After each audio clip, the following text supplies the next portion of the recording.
Today I'm going to answer some questions on a very important topic, social anxiety. So, thank you to those who have suggested this topic, and a bigger thank you to all of you who have sent me questions that I'm going to answer today.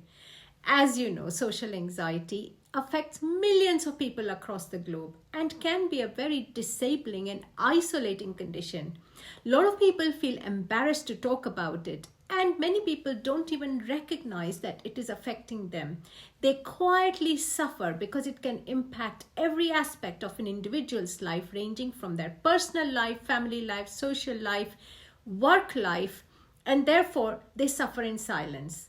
So, let's get going. First question. What is social anxiety? Really good question. For every health condition, it is really important that we understand what is actually happening to us, what we are suffering with. When should we ask for help? What should we do? What should we not do? So the right information can be very empowering to make the right decisions. As you all know, a level of social anxiety, like all other anxiety, is normal. Do you remember the first date and the butterflies in your tummy, or the flutter, the excitement? Oh, what can I say? What can I not say? That is a level of social anxiety that keeps us excited, motivated, and is absolutely normal. Another situation might be that you have a very important meeting, really looking forward to meeting someone, but still have a level of anxiety just because of the excitement. That's a level of anxiety in social situations, which is absolutely normal. So then, what is it about social anxiety that makes it a problem? Well, social anxiety becomes a problem when people feel very nervous or anxious in one or more of social situations that could be involving interactions with other people. For example, when they are talking to other people, or they are doing certain tasks like eating in front of other people, or they have to perform in front of other people, like doing presentations. And what they find is that they might feel judged or criticized in these situations and may experience the physical and emotional symptoms of anxiety, which can disable them from performing to their best. In these situations, some people may start avoiding the social situations, and therefore the impact on an individual's life can become quite enormous, because they are not really engaging at a level that they should be doing. And that's when social anxiety becomes a problem. So, next question. How does it manifest?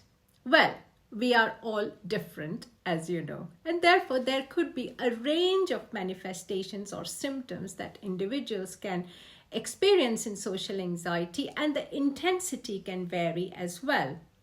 So the symptoms can range from shakes, sweats, just general discomfort and restlessness about being in social situations, or it could be more extreme to complete avoidance of that situation, or just feelings of being judged or criticized, or any other symptoms of anxiety as people shakes, or just restlessness and discomfort in that situation. So it can be individual to the person who is experiencing it. Next question. What causes social anxiety? Well, like any other form of anxiety, an individual may have a genetic predisposition and biological vulnerability to anxiety, which may manifest as social anxiety. But more often than not, there is usually a negative or traumatic trigger when they have been in one or more social situations which they have experienced, and that triggers a sense of anxiety in every social situation that they are in afterwards. So what tends to happen is that they've had a bad experience, it stays with them, and therefore they start to become anxious, feeling that they are being criticized, or they might have the same response again in different social situations.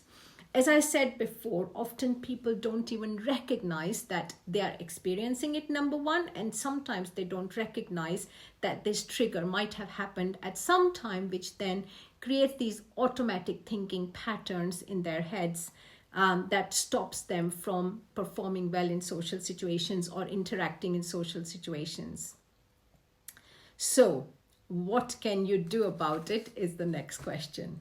Well, if the anxiety in social situations is really disabling and affecting your day-to-day life, I would recommend you seek help. Speak to your family and friends and ask them. And you might be pleasantly surprised in that they can understand what you're experiencing. It is more common than you realize. Now, they might say, please go and see your doctor for it because the symptoms are really affecting your life. Your doctor might further recommend therapy. Cognitive behavior therapy is considered to be good for social anxiety, where you can learn about your negative automatic thoughts, how they have started and how they are linked to your emotions, your behaviors of avoidance, and how that cycle can be managed, and therefore you feel less anxious in social situations. In some situations where either therapy has not worked or the symptoms are really disabling, medication may be recommended because that can help the chemicals in the brain, and it can help with anxiety. And in some very minor situations where it is so bad, where therapy and medication are recommended in combination. But there is a lot you can do about it as well. We know that breathing exercises, relaxation techniques, having a good structure and routine to the day, a little bit of exercise, and gentle exposure to the situation along with a friend or a family member might be beneficial. So, you are the best judge now that you have all the knowledge about social anxiety and you know what you have to do. So, that brings us to our exercise for the day. Like in all my videos, I do ask you to do a very simple exercise.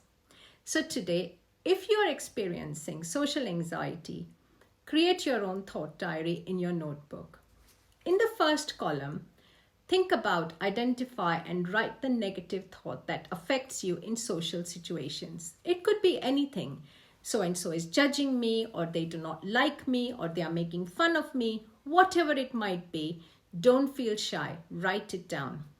Against it, in the next column, write a positive affirming thought. For example, if you're thinking they are making fun of me, you can say, well, I can handle it, or I will laugh with them, or I can manage the situation. Now continue this exercise again and again every time you have the thought. When you consolidate your thinking and the positive affirmations become strong and make you feel a bit confident, you can start taking gentle steps to, as I said earlier, gentle exposure to social situations, maybe with a friend or a family member, and see how you feel. So, watch my next video here, and if you've enjoyed or learned something from what I have said, please like it, share it, tell it to all the people you know. Thank you for watching.